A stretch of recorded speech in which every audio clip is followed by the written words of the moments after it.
the a-hole for changing the locks while my cheating wife was on a so-called work trip with her lover. Never thought I'd be here, asking strangers on the internet if I'm the a-hole. But life's funny like that. I'm 38, married to Valerie, 36 for 12 years. No kids, just a dog named Butch. It started with a Facebook message. Random woman reaches out, says she needs to talk to me about my wife, Valerie. I almost ignored it, wish I had. This can't be good. Turns out this woman, Trish, is married to a guy named Chris. Chris works with my wife, and for the past year, Chris and Valerie have been screwing around. Trish had suspected for months, hired a PI, got photos, the whole 9 yards. She confronted Chris, and he spilled everything. Trish decided I deserved to know. You would be surprised at what private investigators can find out, not just with cheating. I didn't believe it at first. I thought our marriage was strong. High school sweethearts, married young, built a life together. Sure, things were not perfect, but whose marriage is? But Trish had proof. Photos of them at hotels, copies of text messages. It was heartbreaking to see what Trish had. I just couldn't believe it. 12 years of marriage, and Valerie has been lying to my face for a year. Well, who's to say the affair wasn't longer? The affair could already have been ongoing by the time Trish hired a private investigator. I sat on this info for a week. Valerie had no idea I knew. She was getting ready for another so-called work conference in San Diego.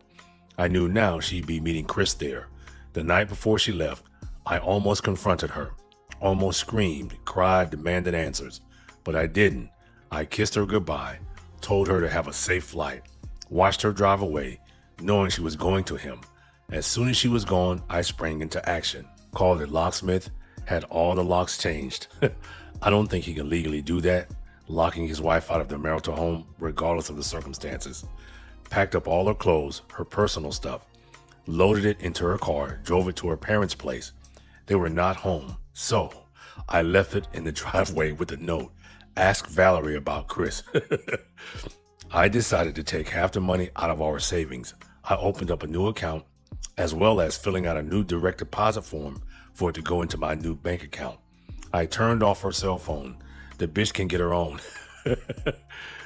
Canceled our joint credit cards and removed her from my life insurance policy.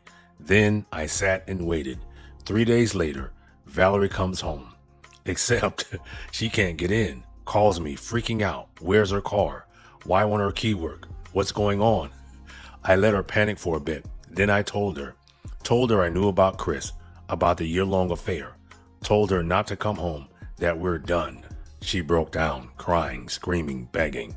Swore it was a mistake, that she'd ended with Chris. Said she loves me, that we can work it out. They always say that. They always say we can work it out after they fucked up. How? You've been giving yourself to another man for a whole year, probably longer. Part of me wanted to just hear her out, but I couldn't get past the betrayal. I would have never found out if it wasn't for Trish. Yep, I would agree. If the other betrayed spouse didn't reach out, Valerie would still be cheating. Told her to get a lawyer, that I was planning to file for divorce as soon as I can. I hung up on her while she was still pleading. That was 2 weeks ago. Since then, it's been chaos. Valerie has been staying with her parents. They're furious with her, but think I went too far. Says I should have confronted her first, given her a chance to explain. Explain what? She cheated. There was nothing to explain. Her friends are calling me an asshole, saying I humiliated her, that adults should talk things out. What the fuck?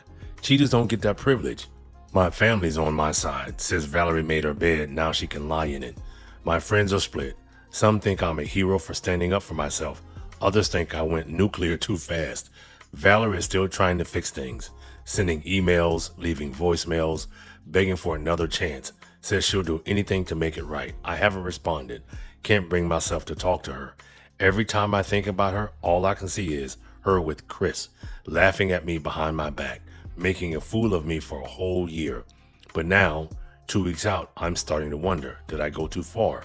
Should I have confronted her first, given her a chance to explain? 12 years is a long time to throw away without a conversation. But then I remembered those photos, the text messages, a whole year of lies. How many nights did I wait up, worried about her working late, while she was really with Chris? I'm lost. The house feels empty. Butch keeps looking for Valerie. Doesn't understand where she's gone. I can't sleep in our bed. Moved to the guest bedroom, but her smell lingers everywhere. Her favorite coffee mug is still in the cabinet. Her shampoo was still in the shower. Man, get rid of all that shit. Rip the band-aid off. But I always say, most men outside of YouTube won't act fast. This guy is moving fast. Most men would want to fix it. Spoiler alert, there was nothing to fix. Started seeing a therapist, trying to work through the anger, betrayal. Some days I'm sure I did the right thing.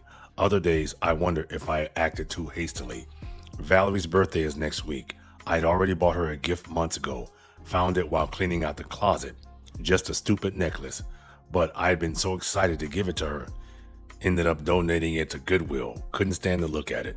Chris's wife, Lisa, called again. Wanted to know how I was doing. Felt weird talking to her. Like we're in some shitty club we never asked to join. She left Chris, by the way. Said she couldn't get past the betrayal. I get that. Don't know if I'll ever be able to trust anyone again. How do you move on from something like this? How do you open yourself up knowing how much it can hurt? Valerie's sister stopped by yesterday. Wanted to plead Valerie's case. Said Valerie's a mess. That she knows she screwed up. Wants me to at least hear her out. I sent her away. Not ready to face Valerie yet. Don't know if I'll ever be ready. So here I am, 38 years old, starting over. Thinking about selling the house. I have too many memories here. Might move to a new city, get a fresh start. But that feels like letting Valerie win somehow. Like I'm the one who must leave when she's the one who blew up our marriage. Was I an asshole for changing the locks? For anything so abruptly? Should I have given her a chance to explain? Or did I do the right thing? Protecting myself from more lies? I don't know.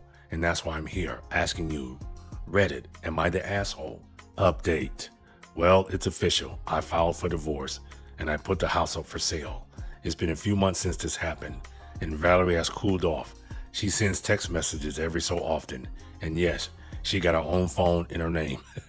Her family doesn't talk to me anymore. They still think I should have given her a chance to explain, but I said, the hell with her. She broke my heart, and I would never be able to trust her again. Yeah, he probably won't. When I talked to the lawyer, he said I was lucky that Valerie didn't pursue the issue of getting locked out of her home. Yep, like I said earlier, you can't just kick your spouse out, even if they cheated. Anyway, I wanted to come back with an update to let you guys know that I did follow through with the divorce. Butch has gotten better. Doesn't really moan anymore since Valerie isn't around. TLDR, found out my wife cheated on me through Chris's wife, Lisa. When I found out, I changed the locks and kicked Valerie out and took her stuff to her parents. Reddit, am I the asshole? Well, Valerie got exactly what she wanted. The saying goes,